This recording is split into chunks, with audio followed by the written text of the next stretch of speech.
ce soir, nous sommes bénis, Seigneur, car ta parole déclare de recevoir toutes ces choses. Ils sont les plus heureux, ceux qui la gardent et la mettent en pratique. Et nous sommes les plus heureux, Seigneur, de nous avoir choisis, de nous avancer dans ta présence.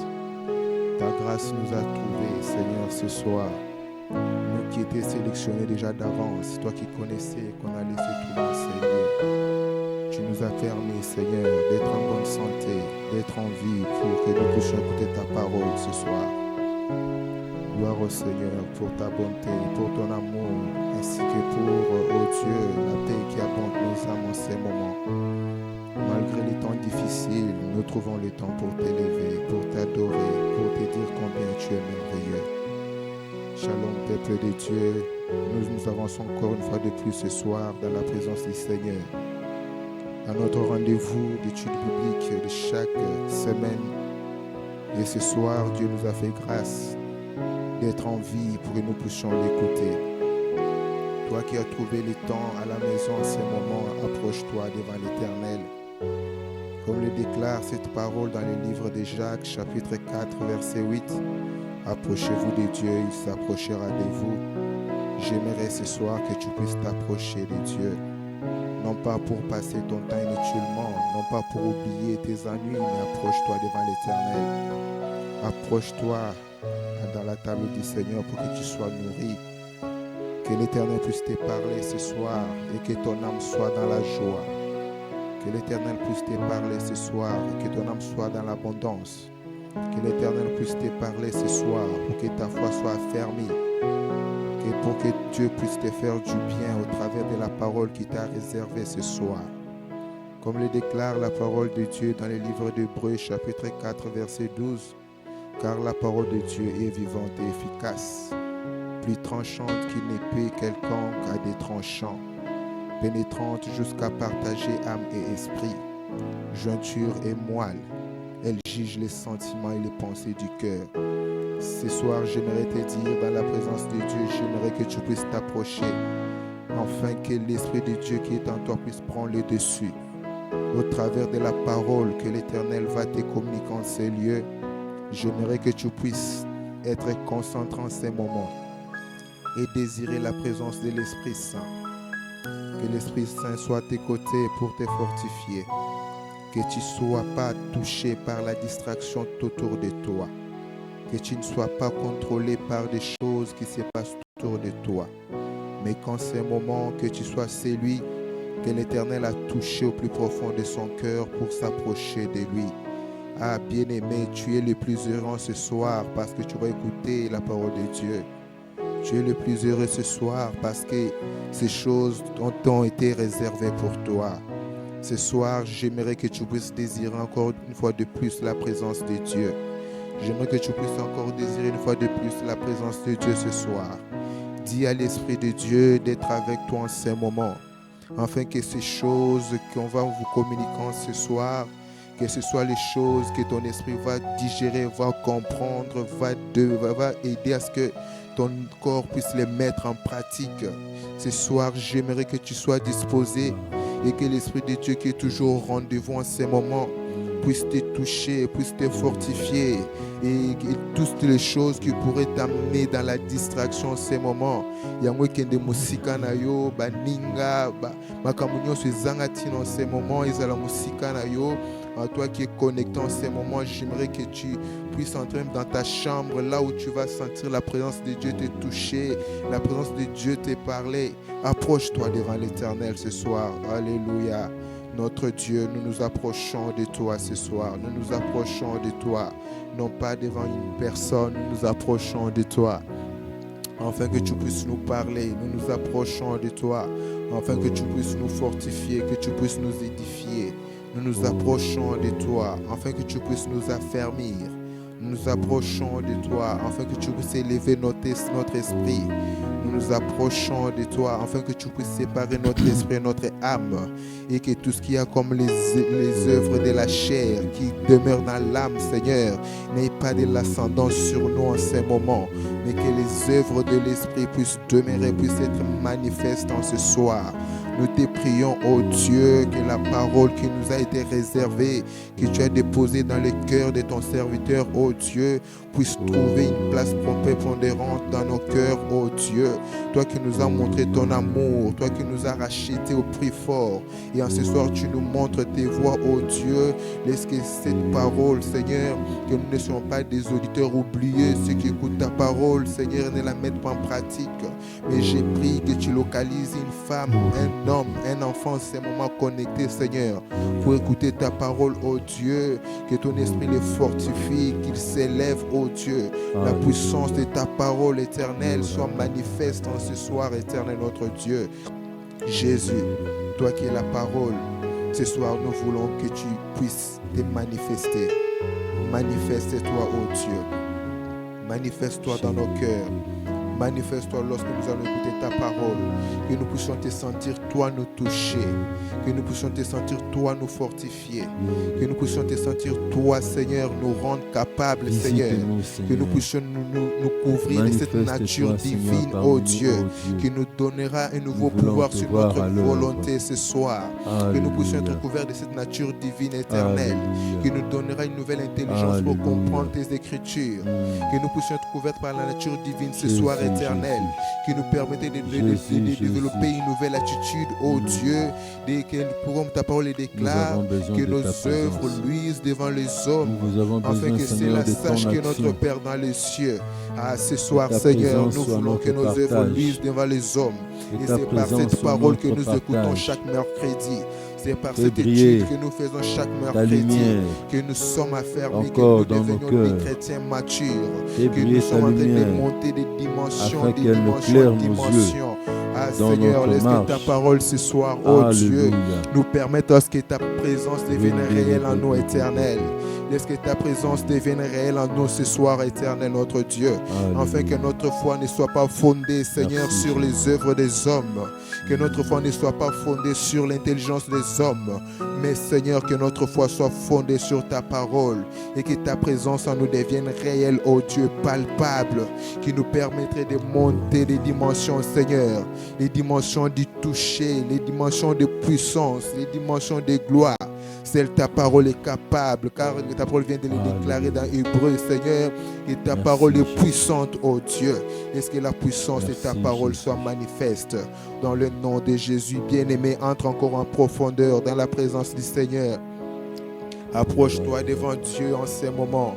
Approche-toi devant Dieu, bien-aimé, parle à l'Éternel, désire sa présence en ces moments, dans l'endroit où tu te retrouves, dans la maison familiale, dans ta maison, je ne sais pas, à travers de la route, au travail en ces moments, désire la présence du Seigneur, que sa présence t'environne en ces moments et que la parole que tu vas recevoir ce soir, que ce soit une sémence qui va tomber dans une bonne terre. Que Satan ne vienne pas enlever tout ce que l'Éternel va s'aimer dans ton cœur ce soir. Oui, bien-aimé, c'est le Dieu dans sa présence qui peut te révéler des choses cachées, des messages prophétiques, apostoliques dans sa parole ce soir. Et j'aimerais que tu puisses désirer fermement sa présence. Ne te laisse pas emporter par tout ce qui est aux côtés de toi, tout ce qui se fait à côté de toi, ne te laisse pas emporter, mais que l'Esprit Saint de Dieu te fortifie, que l'Esprit Saint de Dieu t'élève dans le nom de Jésus, dans le nom de Jésus. Merci Seigneur, merci Saint-Esprit, parce que tu nous touches et tu disposes ta présence au nom de Jésus, au nom de Jésus. Merci Seigneur Jésus. Dieu Tout-Puissant, nous voulons te recommander ces instants, que tu nous parles, que tu nous fasses du bien au travers de ta parole. Seigneur, c'est pour cela que tu nous as réunis. Cette parole qui nous éclaire, cette parole qui nous garde, cette parole qui nous retient du mal, cette parole, Seigneur. Plus nous l'écoutons, chaque fois que nous l'écoutons, tu nous préserves du mal, tu nous gardes, afin que nous soyons des sentinelles dans ce monde autour de nous. Parle-nous encore ce soir au nom de Jésus. Amen. Shalom, bien-aimés. Que Dieu vous bénisse, vous qui nous suivez auprès tout comme au loin. Nous voulons vous demander d'être attentifs avec nous pendant ces quelques minutes que vous nous accordez. Comme vous nous avez accordé, accordez-nous alors totalement Et nous ne vous prendrons pas beaucoup de temps, après quoi nous vous laisserons vaquer à vos occupations. Le mercredi passé, nous avions commencé à parler de ce thème, sa venue dans les airs. Sa venue dans les airs.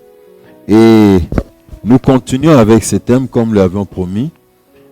La fois dernière, nous disions, nous avons lu dans Actes 1, 10 à 11, il est dit ceci.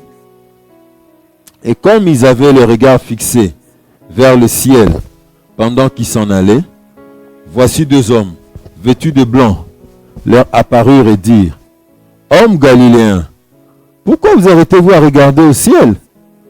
C'est Jésus qui a été enlevé au ciel du milieu de vous, viendra de la même manière que vous l'avez vu allant au ciel. » Apocalypse 22, verset 20. Apocalypse 22, verset 20. Celui qui atteste ces choses dit, « Oui, je viens bientôt. Amen. Viens Seigneur Jésus. » Sa venue dans les airs, nous avions commencé cet enseignement la fois dernière. Nous avons voulu, avant de parler proprement dit de la venue dans les airs, nous avions voulu expliquer, selon notre entendement, ou du moins selon l'entendement de la Bible, à laquelle nous croyons, quand nous disons que Jésus, concernant le retour de Jésus.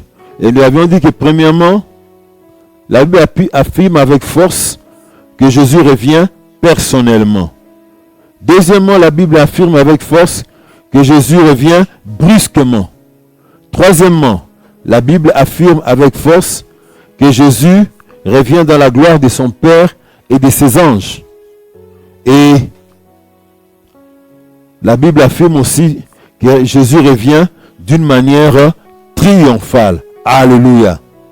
Alors pourquoi le Seigneur Jésus revient avant tout dans les airs? Pourquoi le Seigneur Jésus revient avant tout dans les airs? Premièrement, c'est pour prendre les siens. Il vient pour prendre son église. Nous avions lu le texte la fois dernière, on ne reviendra plus là-dessus. Et puis nous avions dit qu'il vient pour juger et récompenser.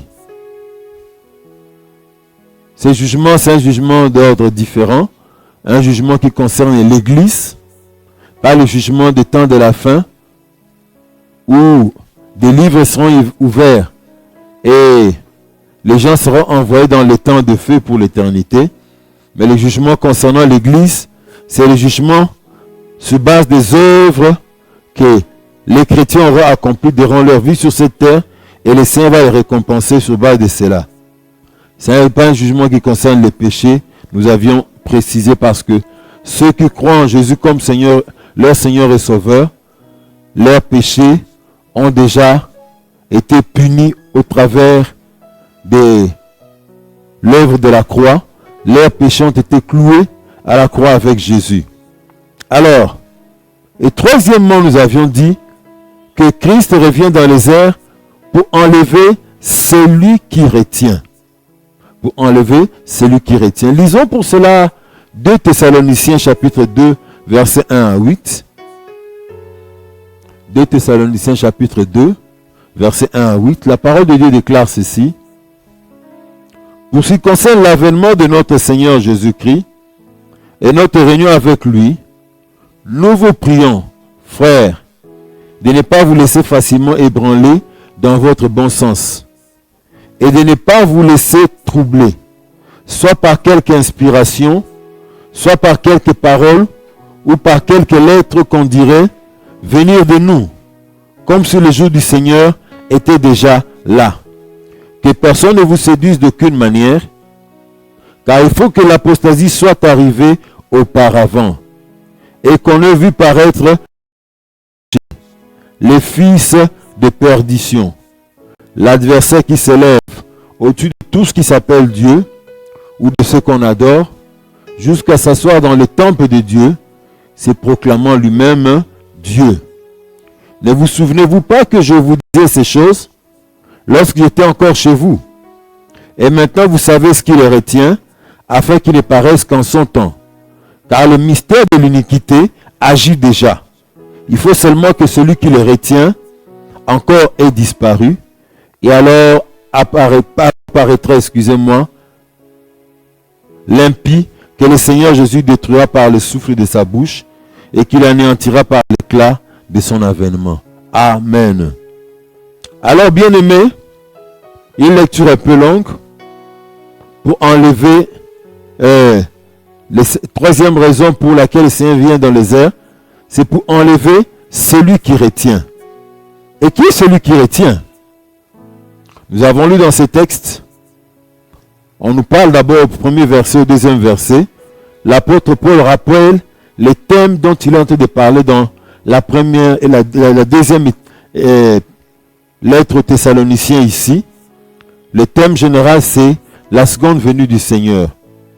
Et il est en train de leur dire, parce que d'après les propos de l'apôtre, des gens sont venus vers les Thessaloniciens après son passage pour leur dire, voilà, la venue du Seigneur est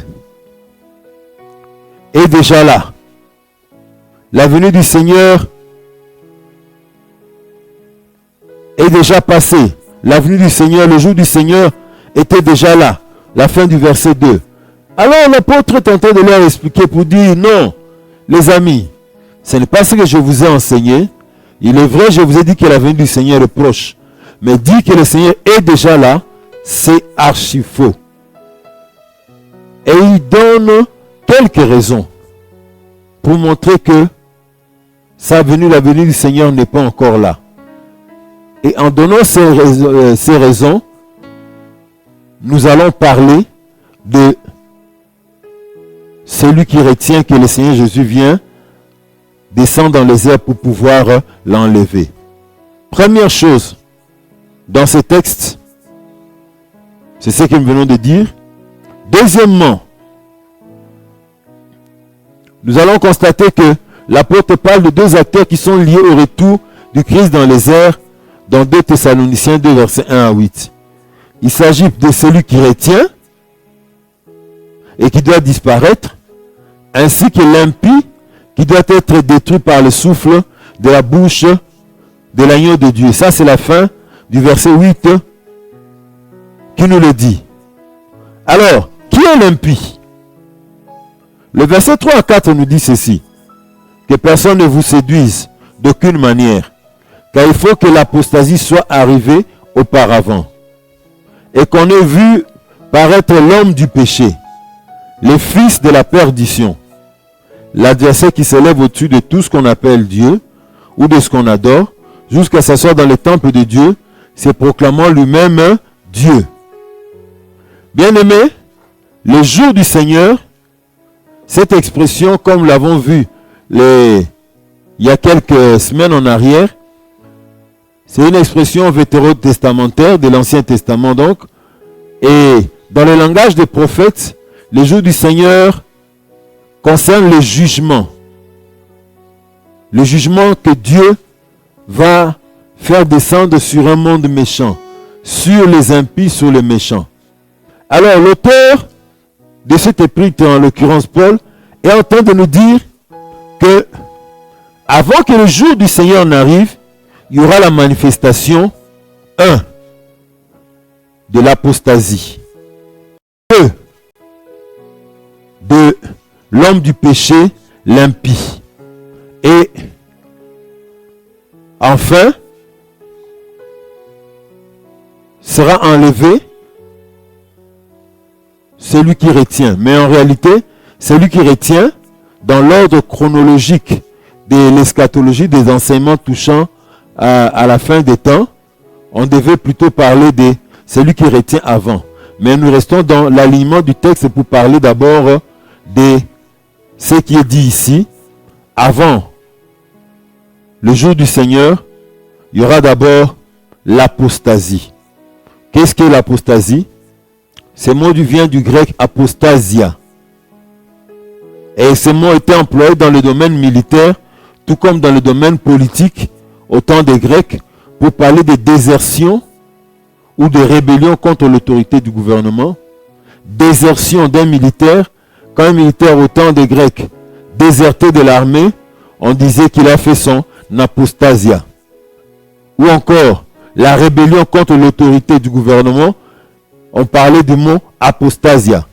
Ainsi, dans ce contexte, l'apôtre emploie ce mot pour décrire l'abandon de la vérité, l'abandon de l'enseignement biblique. Donc, bien-aimés, avant que le jour du Seigneur ne se manifeste, il y aura d'abord, selon les textes, selon l'aliment tel que c'est dit dans les textes, l'abandon de la foi.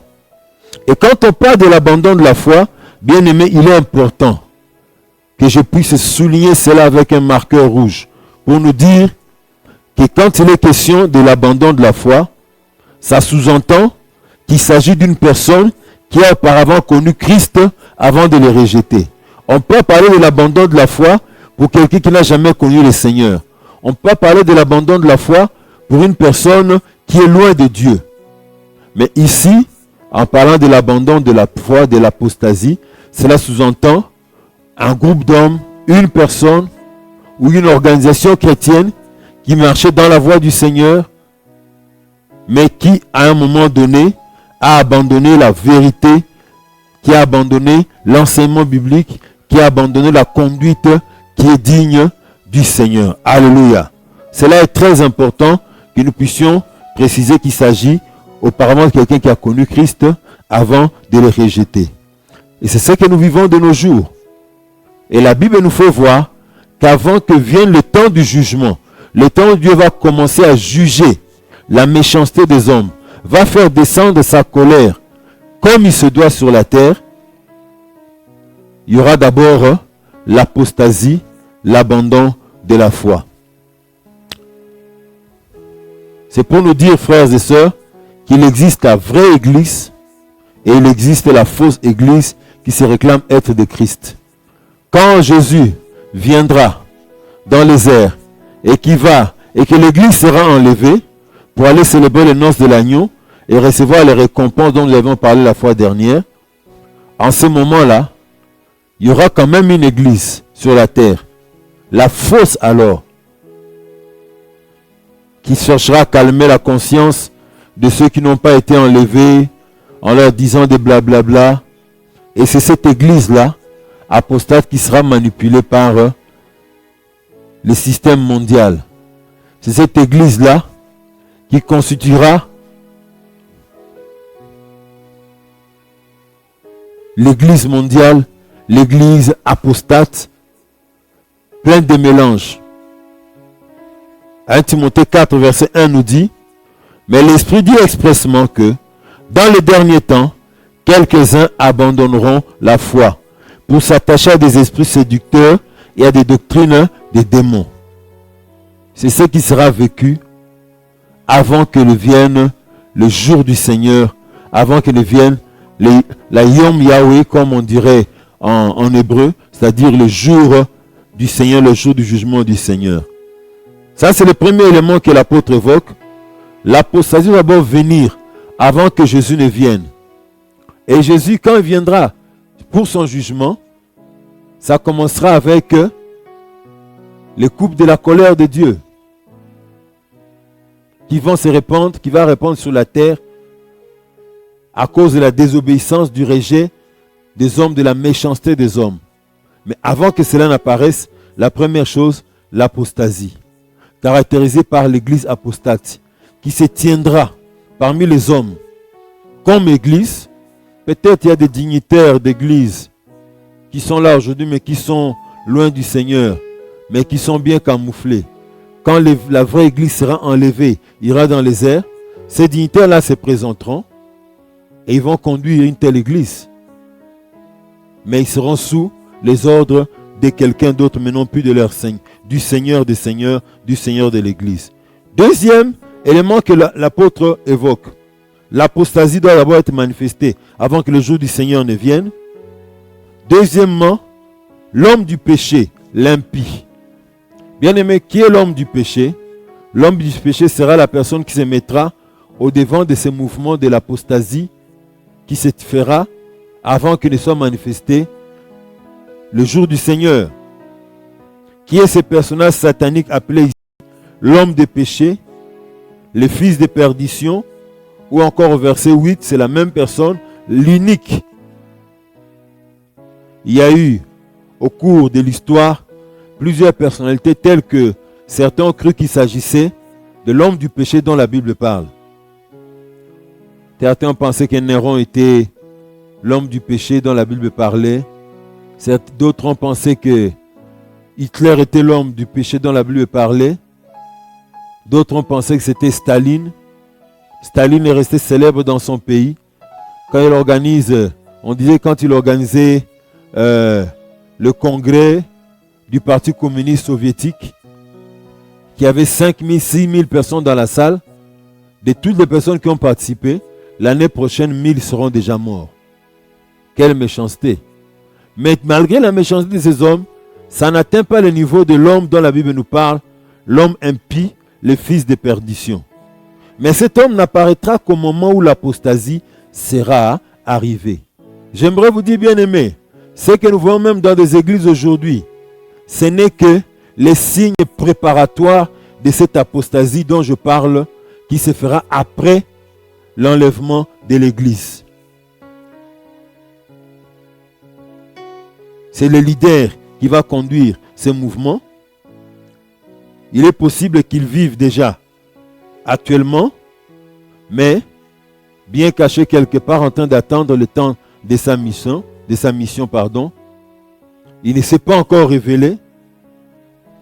Cet homme, il ne s'agit pas, comme je l'ai dit, de Néron ou de Hitler ou de Staline ou de n'importe quel autre homme qui a été très méchant dans l'histoire des hommes. Il ne s'agit pas du dominateur romain ni du système romain représenté par la bête qui monte de la mer dans Apocalypse 13, verset 1, bien que certains de leurs traits de caractère soient semblables. Mais c'est un homme qui se présentera comme chef pour Israël et que les Juifs recevront comme leur Messie. Rappelez-vous, je pense c'est dans le livre de Jean, où Christ dit aux Israéliens, « Je me suis présenté à vous comme étant le Messie, vous refusez de me recevoir. Quelqu'un d'autre viendra et se présentera comme le Messie, sous-entendu qu'il ne le sera pas, mais vous allez le recevoir. » C'est de cela, c'est des personnes-là qu'il s'agissait quand Christ parlait. L'Antichrist bien-aimé est le grand adversaire du Seigneur Jésus.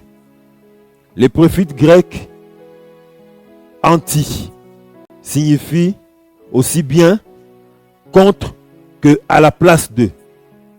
Expression qui toutes les deux décrivent très bien les personnages et sa façon d'agir. L'Antichrist, l'homme du péché, l'homme de la perdition.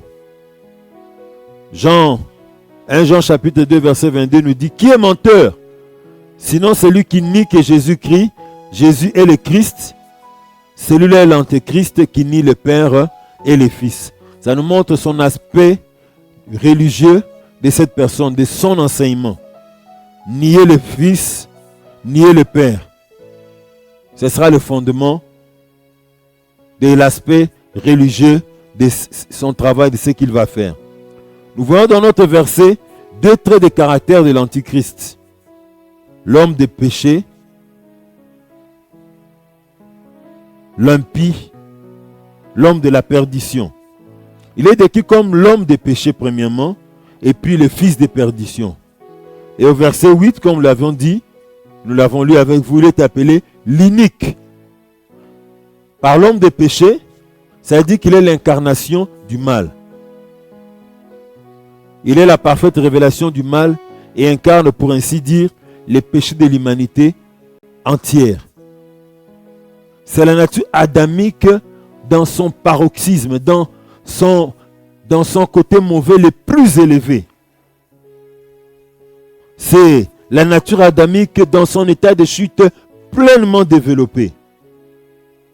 L'orgueil et l'arrogance seront en lui au point culminant, seront le caractère dominant de ces personnages. Il sera un homme orgueilleux et très arrogant au point culminant. Donc, un degré d'orgueil, un degré d'arrogance tel que nous n'avons jamais vu chez un homme dans cette chair.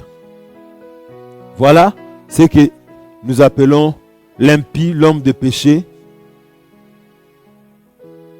celui que nous appelons le fils de la perdition, ou encore l'inique, l'antichrist. Donc, bien aimé, cet homme doit apparaître avant tout, avant que le jugement de Dieu, les jugements des plaies, de la coupe, des coupes de colère de Dieu, tel que décrit dans l'Apocalypse, au milieu là-bas, partout du chapitre 5 jusqu'au chapitre 16 là-bas, avant que ce jugement de la colère de Dieu ne vienne, ce sera l'apparition de cet homme. Et venons finalement au troisième point de notre enseignement sur sa venue dans les airs. Nous avions dit, il vient avant tout pour prendre son église. Nous avons dit deuxièmement, il vient pour récompenser son église quand ils seront dans les airs, quand l'église sera dans les airs et que l'église sera en train de fêter les 7 années de noces de l'agneau. Troisièmement, donc, nous avions dit pour enlever celui qui retient. Toutes ces gymnastiques bien-aimées, c'était pour nous permettre de comprendre et que nous puissions savoir qui est celui qui retient. Celui qui retient, bien-aimé, l'impie, nous lisons au verset 5 à 8 de notre texte de lecture. Ne vous souvenez-vous pas que je vous disais ces choses lorsque j'étais encore chez vous? Et maintenant vous savez ce qui le retient, afin qu'il ne paraisse qu'en son temps. Car le mystère de l'iniquité agit déjà. Il faut seulement que celui qui le retient encore ait disparu. Et alors paraîtra l'impie, que le Seigneur Jésus détruira par le souffle de sa bouche et qu'il anéantira par l'éclat de son avènement. Deux choses retiennent notre attention ici. Au verset 6, il est parlé de ce qui le retient. Et au verset 7, il est parlé de celui qui le retient. Je voudrais mettre ces deux éléments ensemble. Quand on parle de ce qui le retient, ça sous-entend une chose. Quand on parle de celui qui le retient, il s'agit d'une personne. Celui qui retient et ce qui retient empêche à l'impie de se manifester. Il s'agit du Saint-Esprit et de sa puissance qui agit dans le monde. Vous savez, bien aimé, un passage semblable qui a la même idée que ce que nous venons de lire ici, dans Genèse 6, verset 3 nous dit, « Alors l'Éternel dit, mon esprit ne restera pas à toujours dans l'homme, car l'homme n'est que chair. » Ça, c'est un verset, une parole que Dieu a dite avant de déclencher le processus pour le déluge. Au temps de Noé, il y avait des hommes qui étaient vraiment rebelles à Dieu, qui refusaient d'écouter la voix de Dieu, qui ont refusé d'écouter Noé, le prédicateur de la justice, qui leur parlait que Dieu allait détruire le monde à cause du péché en envoyant une grande pluie, en envoyant le déluge. Et ils ont cru qu'ils plaisantaient, ils ont pris que ce n'est pas vrai, ils ont avancé des raisons scientifiques qui pouvaient faire qu'il ne puisse pas pleuvoir, ils se sont moqués de Noé. Parce que le cœur de l'homme était mauvais, alors Dieu dit que mon esprit ne restera pas toujours dans l'homme. D'autres versions disent, mon esprit ne résistera pas toujours avec l'homme. C'est ce qui est dit notamment dans la version de la Bible Semeur. Alors l'Éternel dit, mon esprit ne va pas lutter indéfiniment avec les hommes à cause de leurs fautes. Ce ne sont que des créatures terrestres. Une version anglaise nous dit, alors le Seigneur dit, mon esprit ne s'efforcera pas et ne restera pas avec l'homme pour toujours, car il est en effet chair, pécheur, corrompu, livré aux appétits sensuels. Amen. Donc, bien aimé, de même que l'esprit luttait, résistait avec les hommes, s'efforçait de rester avec les hommes, parce que quand l'esprit est présent parmi les hommes, par son action, il limite le mal. Aujourd'hui, c'est le Saint-Esprit qui est agissant dans le monde et agissant dans l'Église, et au travers de l'Église, fait l'action, donne l'action du sel, donne l'impact, le fruit, le travail du sel, si je puis m'exprimer ainsi, sur cette terre.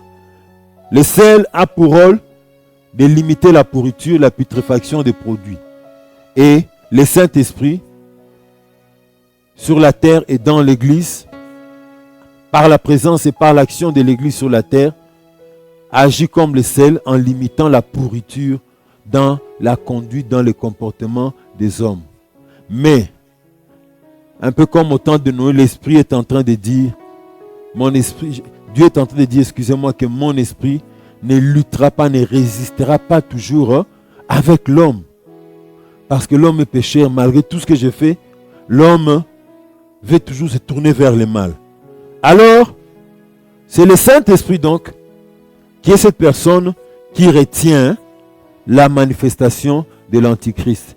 C'est le Saint-Esprit qui retient l'apparition de l'Antichrist pour qu'il puisse régner et accomplir tout ce que Satan a prévu de faire avec lui dans son cœur.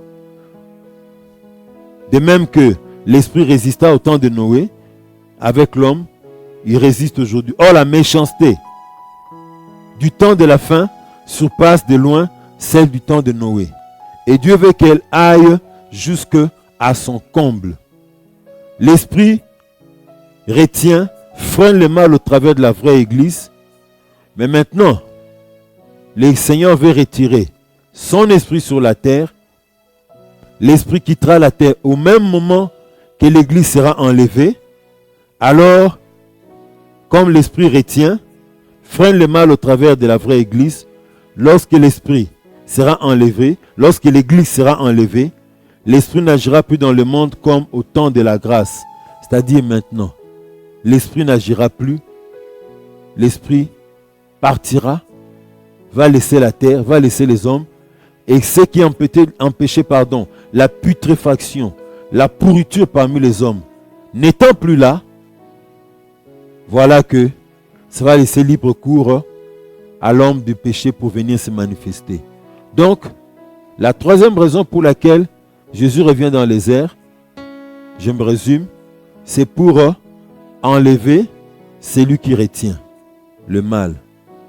Enlever celui qui retient la manifestation de l'homme méchant. Enlever celui qui retient le diable pour amener les hommes à l'adorer. À adorer la bête et à l'adorer lui. Donc voilà, la troisième raison de la venue dans les airs, comme nous avions commencé à en parler la fois dernière. La dernière raison, c'est celle-là, pour enlever celui qui retient, pour enlever le Saint-Esprit de cette terre, et le Saint-Esprit quittera la terre au même moment que l'Église, la vraie Église, va quitter la terre. Merci de nous avoir suivis. Ces paroles vous ont édifié. Peut-être ça vous a fait un peu peur. Je ne sais pas. C'est peut-être un signe que Dieu vous met dans le cœur pour faire voir que vous êtes sur une mauvaise voie, que vous vivez dans le péché. Et ce signe, c'est pour vous aider afin que vous puissiez vous repentir. Ce signe qui se manifeste dans votre cœur, cette peur que vous voyez là, en écoutant cette parole, ne voyez pas cela en mal. Il y a un signe que Dieu vous a donné ce soir, vous faire voir que vous n'êtes pas dans la bonne voie. Vous devez donner votre vie à Christ et marcher en nouveauté de vie afin d'attendre la seconde venue du Seigneur. Mon ami, nous ne blaguons pas. Mon ami, nous ne plaisantons pas. C'est vrai, Christ reviendra et revient bientôt. Tu veux donner ta vie à Christ afin que tu sois épargné du jugement qui va descendre sur la terre? Tu veux donner ta vie à Christ pour que tu ne vives pas des temps où les hommes vivront plus gravement que les chiens?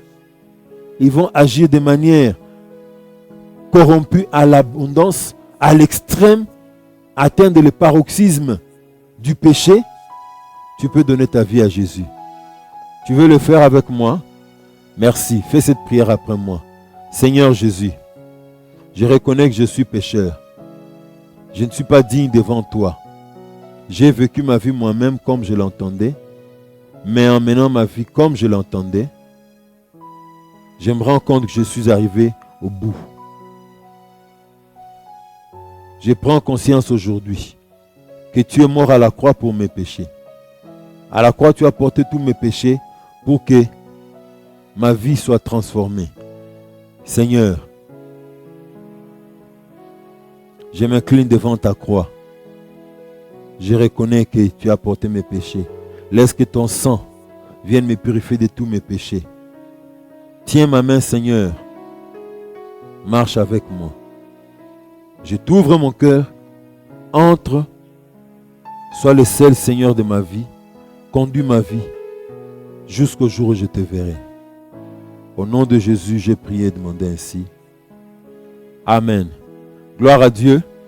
Christ est entré dans votre cœur suite à la prière que vous avez faite. Quand le temps de confinement prendra fin, je te conseille de nous rejoindre à l'église évangile de vie, Boudi, extension de la Borne, sous l'avenue Makwala numéro 1, dans la commune de Mongafula. Question de venir par la route de Kitambo, la route du fleuve vers Kitambo. Prenez cette route du fleuve, vous arriverez à Pompage. Vous prenez le taxi qui va au quartier Mboudi, dépasser le cimetière, l'ancien cimetière de Kinsuka.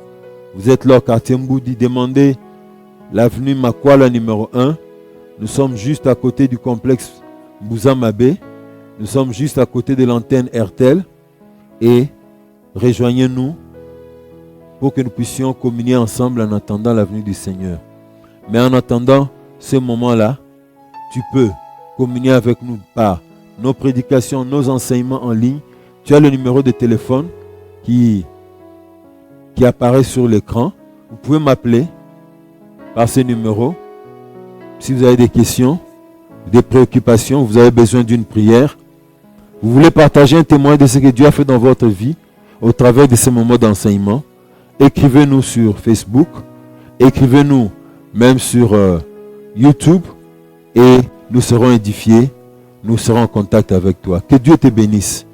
Que Dieu bénisse toi qui as déjà donné ta vie à Christ. Que ces paroles te renforcent, puissent te cristalliser dans la vie chrétienne parce que Christ revient bientôt. Nous sommes arrivés à la fin de notre programme de ce soir. Que Dieu vous bénisse. Allons prier pour vous recommander à la grâce du Seigneur. Seigneur, bénis tous ceux qui ont écouté ces programmes, qui ont suivi ces programmes, qui ont écouté ta parole. Regarde les malades qui sont parmi eux, guéris-le, touche-le et qui confessent ta grandeur. Regarde ceux qui ont des problèmes insolubles. Tu as la solution à tous les problèmes. Agis ainsi en faveur de tes enfants. Seigneur, laisse que ta grâce abonde parmi tous ceux qui nous suivent, dans leur famille. Au nom de Jésus, nous avons prié ainsi. Amen. Que Dieu vous bénisse. Que la paix du Seigneur vous accompagne et reste dans vos maisons. Ciao.